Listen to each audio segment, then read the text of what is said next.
Decathlon reste une multinationale qui a aussi un impact qui est assez important. Donc comment est-ce que nous, à notre échelle, on peut déjà essayer de faire une bonne action, de limiter entre guillemets les dégâts et de respecter vraiment l'environnement qui nous entoure. Alors ça répond à une volonté des collaborateurs. On est aussi ici pour aider au développement de la Wallonie et que ce soit un développement durable, respectueux de l'environnement. Nous, on est producteurs d'emballages et commercialise ces emballages pour commercialiser notre minéral. Il nous a semblé normal, évident de participer à cette initiative. Nous-mêmes, à l'intérieur des magasins, on trie tout.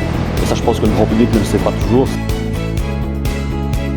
Ça a permis beaucoup aux gens de dialoguer. En fait, les gens étaient en paire, ils tenaient chacun les sacs poubelles. C'est un moment vraiment de convivialité. On est content de l'avoir fait, on a un vrai sentiment de fierté. C'est la satisfaction déjà personnelle de remettre un grand coup de propre dans les abords du magasin.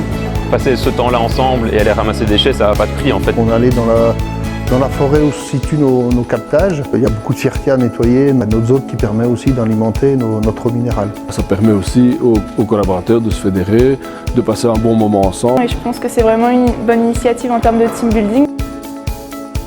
On se rend compte aussi des bas-côtés des routes qui ne sont pas toujours très propres. Ils étaient impressionnés par le nombre de choses qu'on ramassait. C'est sur la base du volontariat, donc on a à peu près entre 15 et 20 collaborateurs sur les 70 qui participent. On a arrêté une ligne 3 heures. On ne délaisse pas non plus le magasin, il y a des personnes qui restent ici, on travaille des deux côtés. Donc il y a des gens de tous les secteurs de l'usine, de tous les niveaux hiérarchiques. On a plus ou moins 150 collaborateurs sur 100 qui ont collaboré. On espère faire mieux en 2020. Donc ils s'inscrivent et on reçoit le matériel de bivouac qui est nécessaire à l'opération. Ça a commencé par un petit brief sécurité et on finit par une petite collation avec tous les gens, aussi pour les remercier d'avoir participé à cette opération. Je pense que ce jour-là, en tout cas, les gens qui nous ont vus ramasser tous les déchets ont quand même réfléchi une deuxième fois avant de jeter quelque chose par terre. J'ai quand même noté que ça avait baissé depuis la première édition.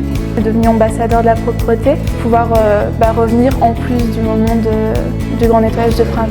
Je conseillerais d'essayer une fois, en fait, de le faire une fois pour se rendre compte.